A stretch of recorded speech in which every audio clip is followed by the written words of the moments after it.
မြန်မာနိုင်ငံမှာလမ်းဘေးစားတောက်ဆိုင်တွေကနေစလို့နာမည်ကြီးစားတောက်ဆိုင်ကြီးတွေအထိကျေအိုမရတဲ့ဆိုင်ဆိုတာကတော့ခက်ရှာပါပဲဒါပေမဲ့ကျွန်တော်တို့နေ့စဉ်စားနေတဲ့ဒီကျေအိုဟာဘယ်ကနေစတင်လာတာလဲဘာကြောင့်ဒီလားထိလူကြိုက်များရတာလဲဆိုတာကရောသိကြပြီးပြီလားကျေအိုဆိုတဲ့အမည်နာမဟာကျေးနဲ့အိုးဆိုတဲ့စကားလုံးနှလုံးကိုပေါင်းစပ်ထားတာပါရှေးအရင်တုန်းကဒီအစားအစာကိုချက်ပြုတ်ရမှာအပူစီးကူးမှုကောင်းမွန်စေဖို့နဲ့အသားရစာတွေပုံမပေါ်လင်စေဖို့အတွက်ကျင်းဒီနဲ့ပြုလုပ်ထားတဲ့အိုးတွေကိုအသုံးပြုခဲ့ကြပါတယ်။ဒါပေမဲ့ခေတ်ကာလပြောင်းလဲလာတာနဲ့အမျှကျေအိုအစ်စ်တွေကိုသုံးစွဲမှုနည်းသွားပြီးတတ်ထုအိုစတီအိုတွေကိုပြောင်းလဲသုံးစွဲကြပေမဲ့ကျေအိုဆိုတဲ့အမည်ကတော့ဒီနေ့ထိဆွဲကြံရစ်နေခဲ့ပါတယ်။ကျေအိုရဲ့မူလဇင်းမြစ်ဟာတရုတ်ပြည်နယ်တောင်ပိုင်းတရာချီလူမျိုးတွေစီကနေဆင်းသက်လာတဲ့အစားအစာတစ်ခုဖြစ်ပါတယ်။တရုတ်အစားအစာရည်ကျင်းမှုတစ်ခုဖြစ်တဲ့အတွက်ဟင်းရဲ့အခြေခံခောက်ဆွဲပြုတ်ပုံစံတစ်မျိုးပေါ့မြန်မာနိုင်ငံကိုတော့ကိုလိုနီခေတ်ကာလလောက်မှာတရုတ်ရွှေပြောင်းလုံသမားတွေကုန်တယ်တွေကတဆင့်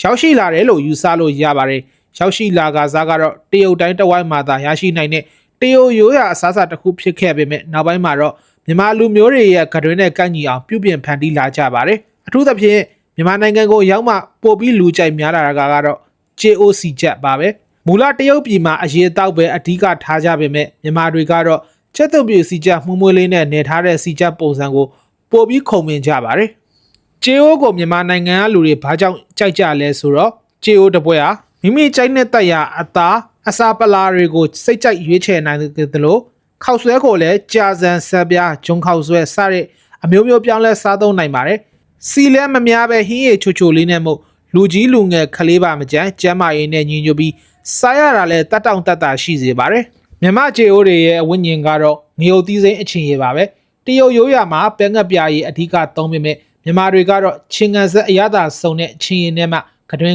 တွေ့ကြတာပါကျေအိုလို့ပြောလိုက်တာနဲ့ပြင်းမြင့်ပြီးတဲ့ဆိုင်ကြီးတွေရှိသလိုလမ်းဘေးကနာမည်ကျော်ဆိုင်လေးတွေလည်းရှိပါတယ် 1KKO ဆိုရင်ကျေအိုလို့ပြောလိုက်တာနဲ့ပြောစမှတ်ပြောတဲ့အထိအောင်မြင်တဲ့ဆိုင်ကြီးပါ1988ခုနှစ်တည်းကစတင်ခဲ့ပြီးမြန်မာနိုင်ငံရဲ့ကျေအိုယဉ်ကျေးမှုကိုအဆင့်တစ်ခုတည်းမြင့်တင်ပေးခဲ့တဲ့ဆိုင်းလို့ပြောလို့ရပါတယ်ရွှေတောင်တန်းကျေအိုကတော့ကျေအိုရဲ့ရတာစစ်စစ်ကိုမှကြိုက်တဲ့သူတွေအတွက်နာမည်ကြီးပါတယ်သူ့ရဲ့ဟင်းရည်ရစာကလူကြီးတွေကအထူးနှစ်ကြိုက်နှစ်သက်ကြပါတယ်ကျေအိုဟာနိုင်ငံခြားကနေဝင်ရောက်လာတဲ့တိုင်းတစ်ပါးအစားအစာတစ်ခုဖြစ်ပေမဲ့ဒီနေ့ချိန်မှာတော့မြန်မာအစားအစာယဉ်ကျေးမှုထဲမှာအခိုင်အမာနေရာယူထားပြီးဖြစ်ပါတယ်နေမကောင်းတဲ့အခါပဲဖြစ်ဖြစ်မိသားစုနဲ့အပြင်ထွက်စားတဲ့အခါပဲဖြစ်ဖြစ်ကျေအိုဟာအမြဲတမ်းရွေးချယ်စရာစည်ရင်းရဲ့ထိတ်ဆုံးမှရှိပေမဲ့ comfort food စစ်စစ်ပါပဲ